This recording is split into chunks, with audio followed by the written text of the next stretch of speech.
I think it's fair to say we had relatively high expectations in terms of the impact on motor, principally because the coronavirus, as we've been demonstrating, I guess, through our webinars for the last 3-4 months, has had a very significant impact upon motor businesses and motor retail, particularly. And I think, as Nigel will cover a bit in a while, the CJRS statistics really show that the significant impact that the crisis has had on the sector. I think also we're expecting quite a bit of a stimulus because of the awareness of the likely redundancies that could impact on the sector. The SMMT's forecast 1 in 6 jobs could be at risk. So that was our expectation. So in terms of what that meant, in terms of what we thought we might see, a couple of areas really: a VAT reduction to help boost sales of vehicles. Clearly, other sectors I think have expressed a more pressing need, and the Chancellor's seen that. So we didn't see that. We also thought see a scrappage scheme and some financial bonus for purchasers of vehicles. Maybe targeted at certain types of vehicles, cars, electric vehicles, or across the portfolio. But again, we didn't see that. So in reality, I think what the Chancellor's actually given the sector is a sign that it's reflected on the fact that since lockdown, the motor retail sector hasn't been quite as tough or as distressed as we thought we might possibly see. Pent-up demand, used vehicles have been going very, very well, and just demonstrating again the resilience of the trade. And hence the focus has been on the other sectors with a more pressing immediate need. So we didn't see the VAT, we didn't see the scrappage. However, we did see some more support around jobs, continuing from the CJRS with the JRB, which Nigel will cover, across all sectors, not just motor, but still welcome. So I think in summary, whilst there has been a relatively good period since the lockdown for performance from motor retail, there will be more stimulus needed. There will unfortunately otherwise be significant levels of redundancies, and so I look forward to the next phase of the Chancellor's plans and the incentives and stimulus that are likely to come around from then. I don't know, John, if you've got any thoughts around what you were expecting and what we've had delivered. So over to you, John. Thanks, Steve. It's very disappointing that the Chancellor has not supported effectively one of the UK's most important employers and, of course, drivers of economic growth. Thousands of jobs have already been lost in the sector, and I think it's fair to say that thousands remain at risk. Interestingly, the UK now stands alone in failing to provide any dedicated support for its automotive industry. And of course, ultimately, that could deter future investment in the sector in the UK as well. Basically, we urgently need the government to introduce sector-specific measures for UK automotive. For example, supporting cash flow, like business rates, holidays, tax cuts, but of course, all importantly, policies that will enhance consumer confidence and allow basically a boost of big-ticket item sales and spending that will in turn drive manufacturing. This could support up to £18.6 billion worth of value to the UK economy, based off a turnover of over £82 billion. Now, the SMMT has said that volumes are expected to fall by over 30% to 920,000 units, and that 1 in 6 automotive sector jobs remain at risk. The automotive sector is Britain's biggest exporter of goods, and of course, with the added dimension of Brexit looming, needs further support. Indeed, a no-deal Brexit scenario could see volumes of production fall to under 850,000 units. That would be the lowest level since 1953. With a tariff-free FTA in place, full recovery in this sector from a manufacturing perspective is still expected to take up to 5 years. It's also worthy of note that every other main European market has received government support into their automotive sectors. France supported low-emission vehicle sales with over £6,000 per car. That's a total package of over £7 billion. Germany has supported EV buyers with a package of over £5 billion, and Spain and Italy have now followed suit, all with £4 billion plus packages of support for low emission and electric vehicle sales. So the UK now stands alone amongst the top 5 European auto markets in not supporting the sector. It's also clear that a government incentive scheme could act as a powerful influence to encourage drivers to move to a cleaner, more fuel-efficient car, which of course would further support the government's own clean air targets, another potential opportunity missed. Now, it's been a tentative start for the new car market in June. According to the SMMT, approximately 145,000 units were registered, and that shows a decline for the month of nearly 35%. Of course, that's reflecting the uncertain confidence of the public and, of course, the delays to opening showrooms in Wales and Scotland. So far, almost 250,000 sales into the private sector have now been lost during the lockdown period. And that's a cost of £1.1 billion to the Treasury in terms of VAT receipts. And of course, this is only now going to get worse with no scrappage scheme and no VAT reduction proposed for the sector. Year to date, new car registrations are down over 48%, with sales of just over 650,000 units, and that's the lowest since 1971. Current activity, as you mentioned, in retailers is mostly after sales and used car orientated. Supporting new car sales will protect manufacturing, supply chain jobs and revenues, as well as supporting retailers in the sector.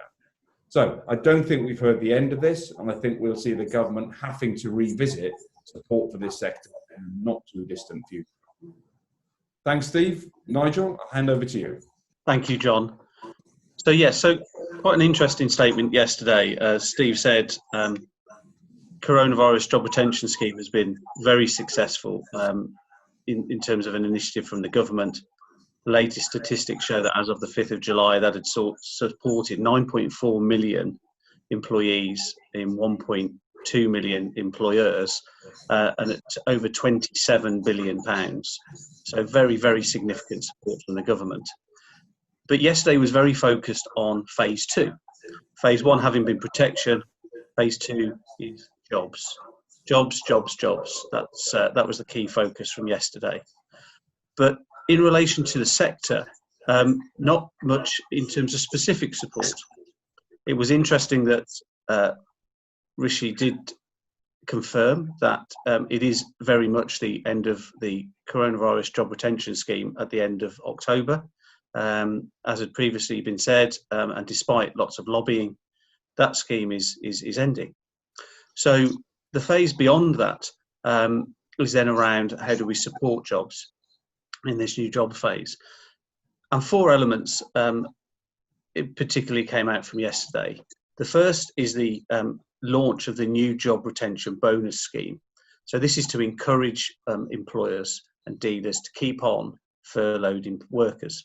So anybody that had been furloughed at any point, meeting the qualifying criteria of the 21 days where that was applicable, from March until the current CJRS scheme ends at the end of October. So keeping those people on until the end of January 2021, and ensuring that from November until the end of January, those people are paid at least £520 per month. So at the National Insurance lower earnings limit, probably because at the very least, that's the limit at which HMRC will know that they are an employee on your books. So again, as with the CJRS, there was a key link to HMRC knowing that you employed these people, you having included them on a real-time information return. So that's obviously a key criteria again in relation to the job retention bonus. And that's a bonus of £1,000 payable or claimable from February 2021 for every employee that had been on furlough at some point, and you keep in your employ after the CJRS ends until the end of January 2021.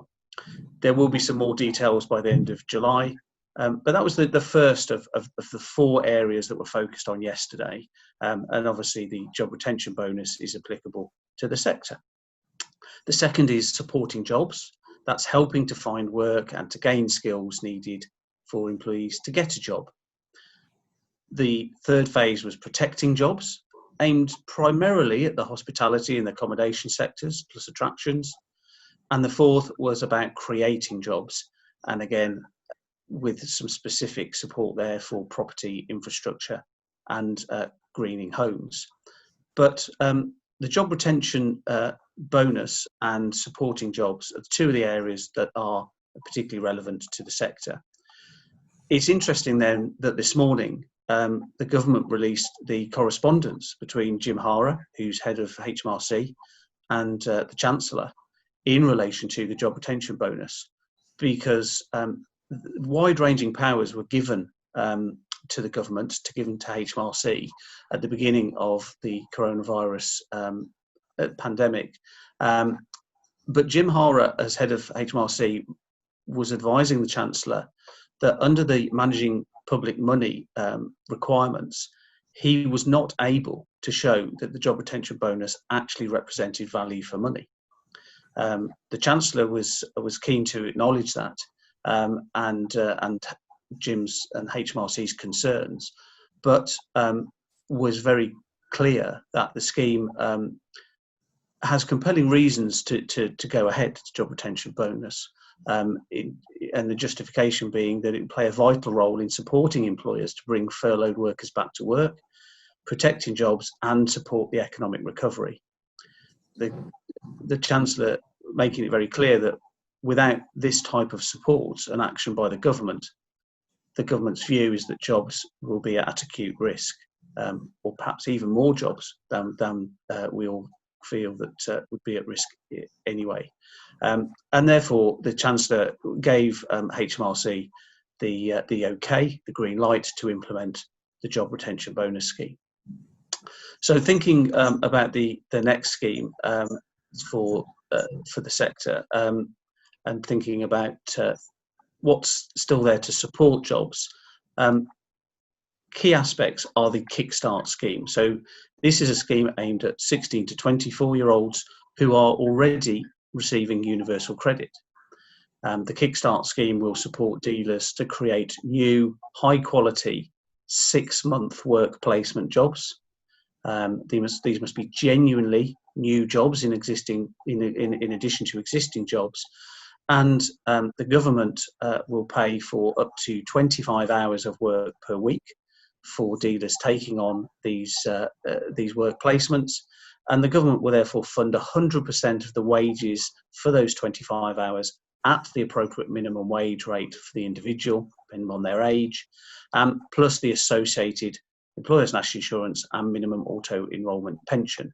So some real similarities there with the job retention scheme, but obviously this is around helping people to get into work or back into work and to get the skills required. And Rishi, when he made the announcement, suggested that would support the wages and overheads of up to £6,500 per employee for that 6-month work placement.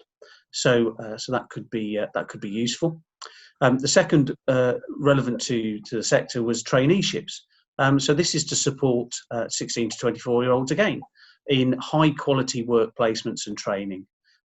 So the government committing to fund employers who provide these trainees on these traineeships at a rate of £1,000 per trainee. So traineeships already exist. The Kickstart scheme is new, but these traineeships already exist. And the support is expected to help to triple the number of places available under that traineeship scheme. And then the third area that's relevant to the sector, is apprenticeships, and a new payment in addition to payments that already exists to support 16 to 18-year-old apprenticeships. And this is a new payment of £2,000 for each new apprentice under the age of 25, but also with a payment for apprentices over 25 of £1,500. So Here we do have some support for somebody who's over 25 years old, the other schemes being primarily aimed at 16 to 24-year-olds. And this is to support new apprenticeships that are hired between the 1st of August and the end of January 2021. And so further support. So about generally in terms of those areas of support, really quite useful, and hopefully, you know, that's as a representation of lobbying that's been provided, where requests were made of the government to actually give money to employers, to trust employers, give them money that they can use to support employees, either new employees or trainees or apprenticeships, to actually take them on board, give them the skills, and make them more employable, whether that's with that employer or with other employers in the sector. And so lots of focus there. As I say, there was lots more focus in terms of jobs, but the relevance of those items I've just mentioned for the motor sector are clear.